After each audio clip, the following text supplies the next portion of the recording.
안녕하세요. 건강정보를 전달하는 햄킴TV입니다. 오늘은요, 죽을 듯한 통증이 보내는 위험 신호 6가지 정보를 가져왔습니다. 가정 상비약으로 꼭 챙겨두는 것이 바로 진통제입니다. 몸이 어딘가 아프고 통증이 심해지면 누구나가 먼저 진통제를 찾게 되죠. 보통 두통이나 복통은요, 진통제로 버텨보지만 자칫 중요한 골든타임을 놓치기 쉽다고 합니다. 사실 몸의 통증은요, 다른 질병을 알려주는 신호일 수도 있다고 합니다. 종류별 통증이 보내는 위험 신호 6가지 정보에 대해서 알아보도록 하겠습니다. 첫 번째, 심한 복부 통증. 복부 통증도 이 두통처럼 원인이 다양하다고 합니다. 위염이나 소화장애, 식중독 등 다양한 원인이 있지만 극심한 복부 통증은 다르게 생각해야 한다고 합니다. 특히 냉장 파열만 생각해서는 안 된다고 합니다. 쓸개와 췌장에 문제가 있을 수도 있고요. 그 밖에 위궤양, 장 폐쇄 등도 심한 복부 통증을 유발한다고 합니다. 두 번째, 죽을 듯한 심한 두통. 두통의 원인도 다양하다고 합니다. 스트레스와 수면 부족, 소화장애까지 다양한 이유로 두통이 발생한다고 합니다. 특히 감기에 걸렸다면 이 부비강에서 생긴 통증일 수도 있다고 합니다. 하지만 뇌출혈이나 뇌종양 등이 있을 때도 극심한 두통이 생긴다고 합니다. 참을 수 없는 두통이 있는데 원인을 알기 힘들다면 반드시 검진을 받는 게 필요하다고 합니다. 세 번째, 가슴, 목의 통증. 가슴의 통증은요, 폐렴이나 심장마비의 신호일 수도 있다고 합니다. 그런데 이 가슴에는요, 통증보다는 불편한 느낌만 있을 수도 있다고 합니다.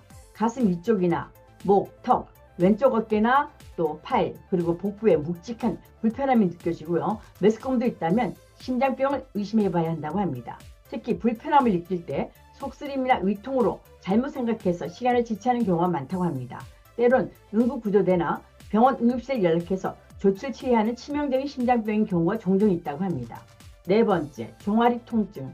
잘 알려지지 않은 질병 중 하나로 심부정맥 혈전증에 걸렸을 수도 있다고 합니다. 하지에 생긴 혈전 때문에 생기는 겁니다. 매년 200만 명의 미국인이 이 병에 걸리는 것으로 알려져 있는데요. 떨어져 나온 혈전이 우심방, 우심실을 거쳐서 폐동맥으로 흘러들어가 폐동맥을 막으면 폐동맥 색전증을 유발할 수 있다고 합니다. 다섯 번째, 발과 다리에 화끈거리는 통증. 당뇨병을 가지고 있지만 그 심각성을 잘 모르고 지내는 경우도 많다고 합니다. 발과 다리에 화끈거리는 통증은요, 말초신경병증의 첫 번째 신호일 수도 있다고 합니다. 타는 듯하고 핀이나 바늘로 발과 다리를 콕콕 쑤시는 것 같은 통증이 오면 이미 신경이 손상되고 있다는 것을 의미한다고 합니다. 여섯 번째, 의학적 설명이 힘든 복합 통증.